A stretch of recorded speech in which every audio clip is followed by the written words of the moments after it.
Welcome to the talk on my PhD thesis on virtual network embeddings, theoretical foundations and provably good algorithms. So to motivate this, consider this. As you all know, we live in the era of the cloud, and the cloud is realized via physical infrastructures called data centers. And as a customer of such a data center, we can request a bunch of virtual machines, for example 4, and these are then provisioned by the operator somewhere within the data center. However, over the last decade, the network has become much more prominent. So there are lots of network-dependent applications like big data applications or fork and edge use cases. And so the idea arose to not only specify the virtual machines, but to also specify the communication demands between the virtual machines, with a goal to provide predictable performance. So a virtual network embedding looks like this. Consider again the request as before. So this is now just more in a graph theoretic presentation here. And we're given a substrate that is essentially the physical network with offering us some capacity.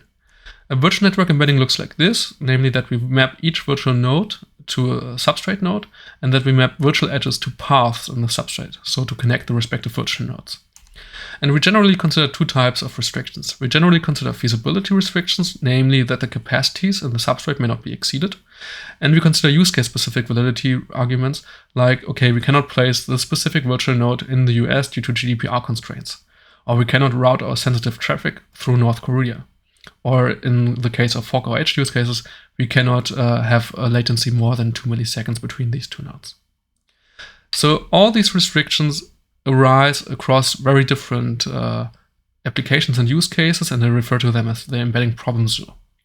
So virtual networks first arose in 2006, and were then followed up with virtual clusters, service change, and virtual data centers in the coming years. And they all consider the same virtual network embeddings, but in different use cases with slightly different restrictions and also subject to different objectives. So in general, we may consider an online setting where the requests arrive one after another, or we may consider an offline setting with multiple requests. And looking at the pertaining corresponding algorithms here, looking at the literature, we found many dozens of different heuristics that provide you with runtime guarantees, but with no quality guarantees at all. And we also found dozens of different exact algorithms, mainly based on integer linear programming, that provide you with optimality guarantees at the cost of an exponential runtime. So what was missing in the middle here are approximation algorithms. Only approximation algorithms provide you both with one runtime guarantee and a quality guarantee. And in the related work, there have been none. So in my thesis, I set out to change that and to find approximations for the VNAP. So with this goal in mind, let me walk you through the process here. So we first studied the computational complexity of the VNAP to understand what are the obstacles we need to overcome to make the VNAP tractable. We then derived a set of problem relaxations that allowed us to solve adapted models of the VNAP, which then allowed us to obtain the offline approximations.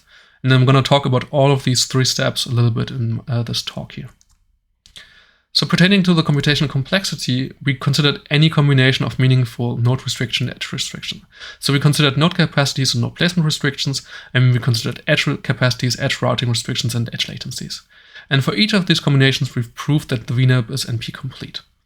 And we also proved that this pertains if we quite drastically restrict the graphs of the request and with the substrate. So summarizing, finding a feasible embedding is in general not possible in polynomial time, unless p equals np. And therefore, the VNAP is inapproximable under any objective and even for a single request. And even more, even if we don't consider capacities at all, this computing of the VNAP of these feasible embeddings remains hard. And this leads us to the first problem relaxation, because these validity restrictions, they are non-negotiable. We cannot change them. We cannot just tell it to a customer who didn't want to be placed in the US that its server is now in the US. That's not possible. So we need to overcome this. So we defined this valid mapping problem as finding the valid mapping of least cost. And what is a valid mapping essentially? Well, it just respects these respective restrictions.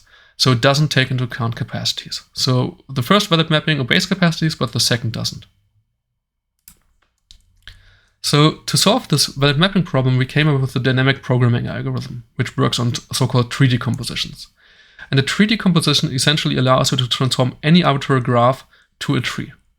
And it works by grouping together, like this is the original graph, it groups together sets of nodes into so-called bags, and these bags are then basically becoming the new trees, the new nodes in the tree. And this works for arbitrary graphs, and a very important measure that is related to this is the so-called tree width, which essentially gives you the number of nodes -1 inside the maximum bag. So for different graph classes, it was proven that the tree width has a specific size. So for trees, it's 1, for cacti graphs and series parallel and outer planar graphs, it's 2. And this is really important for us because many important applications, as for example, these two cases here, this one has a tree width of 2, this one has a tree width of 1, these have a small tree width. And this is so important for us because our DIN-VMP algorithm has a runtime that is exponential in the tree width.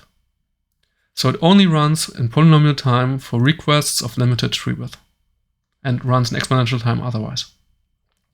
And the same, as you see, the same here actually holds also if you include latencies.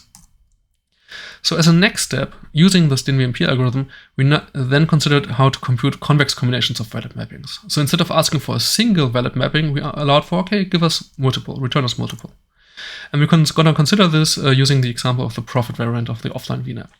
The profit variant is where you're given a set of requests, so it's an offline setting, where each request is given a profit, so some amount of euros we get for embedding it, and the task is to maximize the profit attained while remaining feasible.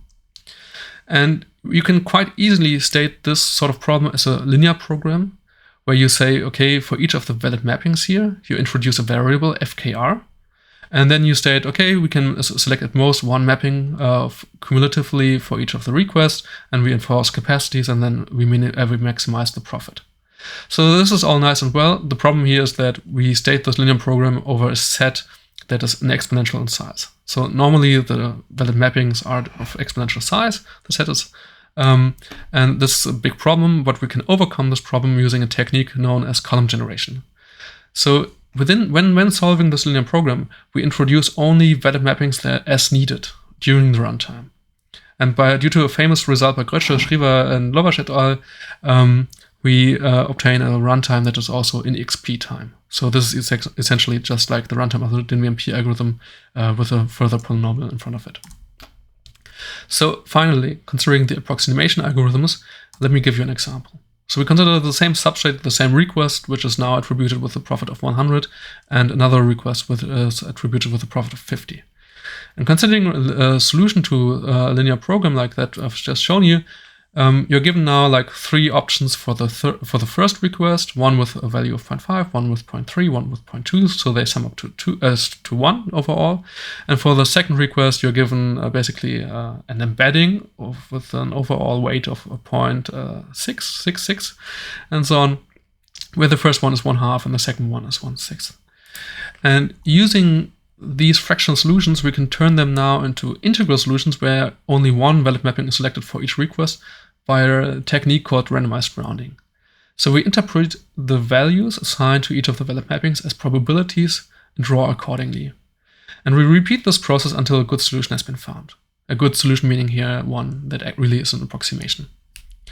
So overall, we derived the first XP time approximations for the profit and cost objectives of the VNAP under all restrictions, meaning node placement restrictions, edge routing restrictions, and latency restrictions. And these approximations have polynomial runtime for many important request graph classes. The approximations have the drawback that they violate capacities by some specific bounds, but our computational complexity results have shown that we cannot do better than that. We cannot do without capacity violations, and we cannot do better than XP time in general. So summarizing, I talked with you shortly about the computational complexity and the problem relaxations that were necessary to actually derive the offline approximations. You also find on the slide here the different papers where these contents are actually written down. What I didn't talk to you about were heuristics. So the offline approximations are quite theoretic in nature, but we wanted to turn them into practice. So we did some heuristics that actually don't violate any capacities, and which we showed to consistently outperform heuristics in many, many cases. So lastly, some pointers here. You can find my thesis on my homepage. You can also find our implementations and evaluations on GitHub. And there were also some recent papers this year at IFAB Networking and ACM SPAR. Thanks for your time.